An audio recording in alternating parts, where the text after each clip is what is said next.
I'm Lila Basner. I have my writing mug. I'm procrastinating on writing. It's very hot where I am. My room is a mess. I just came back from a Stray Kids concert. It was incredibly fun. There's the updates on me. I don't know what I'm doing right now making this video. I'm just making this video right now because I don't know, it's been a while since I made a video. I have been working on the next chapter of my Hermitcraft Fanfiction. I've been working on this fanfiction for 6 years now, something like that. It's been very fun. I finished the last chapter a couple months ago, maybe a little less than a couple months, maybe just last month. It was very difficult. It was a long one just because I hadn't written anything about it, and so yeah, I'm finished with that, and I'm very proud of it. I think it's some of the best writing I've ever done. So now I'm working on this one, which is going pretty good. It's fun to jump back into a certain plot. But yeah, I guess I'm just here to talk about it, I guess. I don't know. So I've been writing this fanfiction for, like I said, 6 years now. It's currently really long. I started writing it because I saw, at the time it was COVID, and, I got into Hermitcraft that time. So I'm also by myself. That's why I'm filming, because I hate talking out loud to a camera when there's people around. Anyway, and I live in a very loud household, so I'm taking advantage of the time, and hopefully I can make somewhat of a video before people come home. So, it was COVID at the time, and I was bored and lonely, so then I started getting to Hermitcraft because I was an Evil fan for a while, and then he started doing things in season 7, and I was also a Green fan, and so they were two worlds meeting, and it was amazing. So I read And the Universe Shift, and I loved it, and I read The Red Sun Never Sets, which also very much loved, and so inspired by those two, I wanted to create my own that included Etho more. So yeah, I started writing it. My views on Hermitcraft fanfiction is, it's awesome. I think it's, let me make sure my headphones aren't connected to this thing so the audio, okay, sorry, I just wanted to make sure. Oh, the audio wasn't gonna be weird. Okay, anyway, I think it's awesome. It's people who are inspired by the stories the hermits tell and their dynamics, inspired by the art they create, and so they want to make their own. I mean, a lot of people make art or animation. I am not animator. I've tried. It's bad. I see a lot of Hermitcraft people who are writing fan fictions and also animators. I'm a horrible animator. I make things way too complicated for myself. I've done a little bit. You could probably see that on this channel, but my sister animates, not me. Anyway, started writing this Hermitcraft fanfiction because I'm a writer. I love writing. It's awesome. And so, yeah, it's been very fun. I feel like since the Hermitcraft did a crossover with the Empires, who are a little bit more story driven, they did a crossover with them, and then they had their life series. They're a little bit more, their fandom, I guess, is a little bit more okay with fanfiction.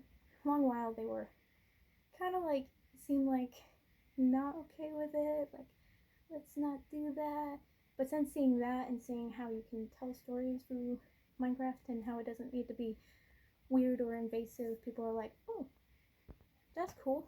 So yeah, I've very much enjoyed writing this story. I feel like I read the earlier chapters and I'm like, oh my gosh, my writing was so bad. How did anybody follow me? Nowadays, there's not many people that kind of follow my current stuff. If I update a chapter, usually don't get reception, but that's alright because I'm writing for the sake of writing and I enjoy it. And I need to see this story finished. I promise myself I will. And I'm dyslexic, so it takes me a long time to get through writing. I am severely dyslexic. My parents didn't know if I'd be able to read. They just wanted me to have a basic grasp of language so I could order on a menu, So I just love writing. I think it's a great medium. And so yeah, I guess maybe I could talk a little bit about what the story's about. I was inspired to have all the hermits have a role in the story, so I took lore from all of them. I was really inspired by a certain, no spoilers, Etho lore that I had not seen, and I still haven't seen anybody dive into, and so I really wanted to write something that maybe would encourage people to use it. So please figure out what that lore is and then write stories about it. That'd be awesome. Thank you. I don't know. I just feel like we need to acknowledge this. This is a thing in the ETHO universe. But then I was like, okay, let me see if I can incorporate everybody. And so researched all the lore, you know, of course the Watchers, the Red World, and then I tried to make it my own, adding new things, adding different things. I don't want everybody to have like some magical twist, so everybody has a different thing going on. It's been very fun. It's also kind of hard because you have to roll with the punches. So many things have changed in Hermitcraft since season 7. So I've tried to incorporate and change things as things go on. It's very important for me not to constantly be rewriting, because I think that's like Brandon Sanderson has talked about this, where you don't want to spend all your time rewriting. There's like 2 different types of author mistakes, and one of them is to rewrite too much, and one of them is not to rewrite at all. And he said, you know, you can't control who reads your story, but you can control if you finish it or not. And I was inspired by that, so I really want to finish it, keep writing. I don't want to look back, but sometimes I'll go back and change things because I'm like, okay, that's dated, you know. But yeah, I don't want to finish the story anytime soon. I love writing it. Maybe I should. I don't want to be spoilerish with it. Should I break down any of the characters?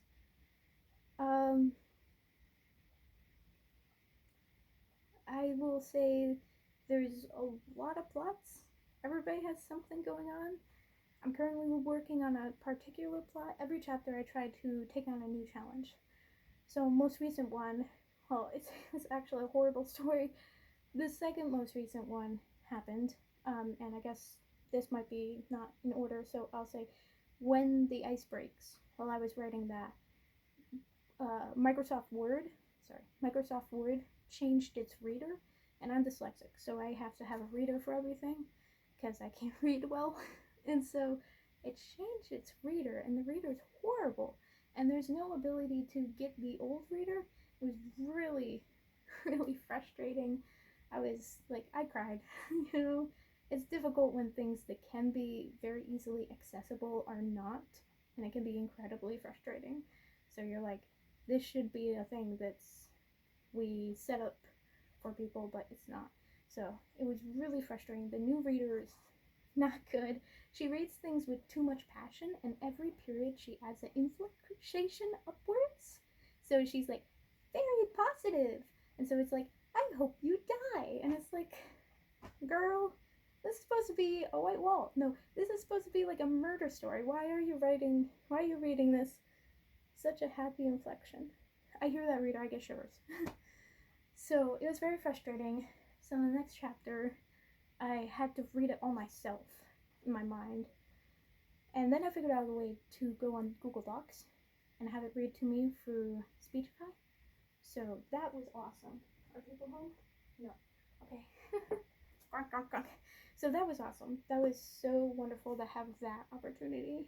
And I don't know. Speechify I found was really helpful. And thank you, Speechify, for coming in clutch. I've used several of its voices. It doesn't have Jenny, which is the narrator I like. Jenny's pretty awesome. Jennifer. But it does have a different one named Sophia, and I like her quite a bit. She's like kind of English, and I enjoy that. It has a nice neutral, you want a safe version where it will read things funny and happy, but also sad, and, you know, just get the timing right. And so, anyway, it's difficult. Props to people who make readers. They change lives. Whew, tangent aside. So for that, oh yeah, I remember what I was gonna say. So every chapter I tried to do something new. I tried to be more innovative. I pushed myself to the limits. And so for that chapter, I was like, I'm gonna do no read-throughs. Because the previous chapter, I did so many read-throughs. I would listen to it before, like, updating, because I could need to do line editing. So for line editing, that means making the dialogue more punchy, getting rid of unnecessary words. You know, up, down, that, had, can all be words that are weasel words, which are words that just weasel themselves into a sentence, make it less punchy. And then there's words that are crutch words, which are words you overuse. So one of mine is like maybe struggle. Instead of struggle, I could find a different word or rechanging the sentence. I'm just making everything sound clearer, better dialogue, prose that are more appropriate, whether that means they make the book more poetic or less poetic to the character that's thinking them. So anyway, while I was doing that line editing, I decided just to do it on my head, and that was a really big challenge. And I used a different font size. I know that sounds little, but these are like really different ways for a writer to experiment. So anyway, that's a really fun plot. I'm really liking it. If you read it, that's the Labyrinth of Puzzles plot. Labyrinth of Puzzles chapters take so much out of me, but they're great chapters. I really enjoy writing. It's such a great little group dynamic. Obviously, recently I've had to change some things about that dynamic, but I really like the final project. I'm really proud of the most recent chapter, which was to climb a mountain. So now I'm working on this chapter. Is there anything else? I encourage people to write more. It's a great medium. Everybody should be able to express their ideas, their thoughts. I mean, I think writing is how we create empathy among different groups. I'm able to tell my story, what it's like having dyslexia, what it's like having ADHD, what it's like, you know, being me in the world. And then people who can relate can feel represented. People who don't know that experience can understand it better. And then by reading, I can read stories which can open me up to new ideas, new thoughts, new experiences. It just creates empathy and connection among people. And it can be a great way that people can escape, find some hope for their lives when their lives are difficult. They can escape into a piece of literature, and then they can find some hope that encourages them to then live their life. Like, honestly, I feel like I've won if my reader puts my book down and says, I'm going to live my life differently, and doesn't reread it. Now, I try to make everything I write rereadable so that you, on reread, get rewarded. Because I want to reward people that pay attention. So if I set up something, I want to, set up well and create a great payoff and have all these little mystery hints that you're able to follow. If you're paying attention, you'll see things. You will see things. Dialogue has double meaning and little tiny little details right there in front of your face. And so I just love putting all those in there for people. And so if you read it the first time, and I'm totally like, you take it the way you want to take it. If you just want to read the first chapter, flip to the end, read the last chapter, and skim a random chapter in the middle, and that's how you find joy, you do you. But I just really like putting that in there for people who want to like read it and really get into it and find the mystery hints. But what was I even saying? My ADHD brain. So yeah, mystery hints? No. I forget what I was saying. But I think it's a great medium to escape, and then I think it's also a great way to tell hope. It can give you hope for your life, something to latch onto. Yeah, I like my readers to actually set it down. So many writers talk about, I want to give my readers, like, addicted to my story. They can't set it down. And I'm like, I want you to actually set my book down and live your life differently, And not because I have some great knowledge that should fix you. I'm just struggling. When I write, I just barf out the difficulties that's going on in my life right now. If you read Once Before Goodbye, that was definitely a time capsule for a certain time in my life. Yeah, so I just spew my problems, and hopefully during a chapter I can find something to latch onto. Often I find a bit of hope, and then I just express that, and if anybody else out there is feeling the same way, they can find a piece of hope from it as well. So that's kind of like my hope, by dissecting and analyzing my own struggles through literature and storytelling. Maybe somebody else can connect, feel a little less lonely, and maybe together we can find some hope. So yeah, that's what I like doing. So anyway, it's been very fun to write this Hermitcraft story, to work on it, and I'm getting pretty far with it, which is exciting. I value all of the readers I've had throughout the years and all the things we've done. one of my readers, we worked on doing an audio version of the story. We got, I think, like 15 chapters done. It was very fun. Her life got pretty busy and my life got busy. We haven't been able to line up and do more. I mean, we both would want to, but both pretty busy, you know how it goes. But it was fun to edit that because I enjoy video editing and working on audio stuff. I got to do all the fun audio things, hunt down noises of a cat, because I was like, they're in the alleyway. Of course there'll be a cat there. Was I gonna give a preview? Yeah, okay, so I guess this story's kind of, I'm a sci-fi fantasy writer. I love sci-fi fantasy. Actually, this is my manga collection, so it's not really sci-fi fantasy, but I guess it's kind of sci-fi fantasy. Oh, but I have my lightsaber and I swear, every time I knock over that cactus all the time. Every time I wake up in the morning, I open that window and my cactus goes flying down. I don't know why I have a cactus there, but my cactus, I do know why. It's my sister's cactus. It just goes yeeting down to the floor. Also, sorry for this. I put almost said Hyuga. I almost said Hinata Hyuga. No, I'm sorry, Hyujin. I put Hyujin on the wall and it knocked over half of my photos. Oh, and now it's gone. So I had like family photos there and Hyujin was like, cut your career off. I'm like, dude. Anyway, sci-fi fantasy. This is my sonic screwdriver. I love Doctor Who is my favorite show. Hands down. And then my lightsaber. Ugh. Oh, it's upside down. Ugh.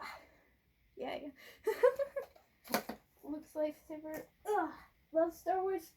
Used to play it when I was young. I think it's because favorite character is Ahsoka. Oh, I can't get that close. Okay, well, have open tiny lightsaber. That could be a no window, but we're not gonna go there. And then I have Harry's wand, wormwood with unicorn hair. Sorry, I just killed you. Actually, I killed Innie. What is in my yard? Oh, nothing. It's just a tree. Because Innie's underneath you. Anyway, what was I gonna say? I was gonna say something. Oh, and then I had Naruto's headband. Oh, my Sonic! This isn't a show off of all the stuff I have. I sorry. Got distracted. Got excited, got distracted. I'm sorry. Oh, one more thing. I have a katana. I'm very happy. This one makes me happy. I did Sasuke cosplay, and I did Aiki's cosplay from Chainsaw Man. I love this katana. I need to get into more anime with katana characters so I can do more cosplay. Oh, I did cosplay of Makima Magica with this katana. I think it's the time traveling girl. Oh, that's a spoiler. Never mind. Forget I said that. Anyway, what was I saying? Oh yeah, I love sci-fi fantasy. So this story is sci-fi fantasy genre themed. So it kind of has that feel, sci-fi fantasy, but then it's multi-genre. So we go into a little bit of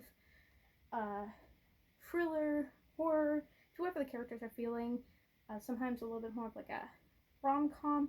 Though I don't ship any of the hermits or any of that kind of stuff. I'm not into that kind of stuff. So instead, I know a few hermits said it's okay. So if they say it's okay, then that's fine.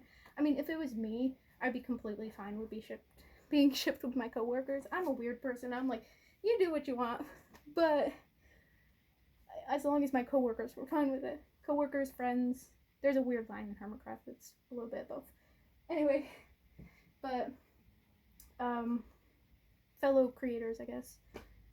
But I understand people have boundaries, and I don't really feel comfortable doing that, so I don't do that. And often I don't like go into like difficult topics with the hermit characters. I have a lot of original characters that I do that kind of stuff with.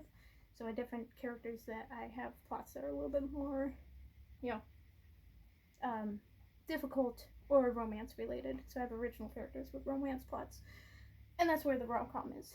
I had a whole chapter that was like analog horror mixed with like a coming of age rom-com with like mystery and like horror elements.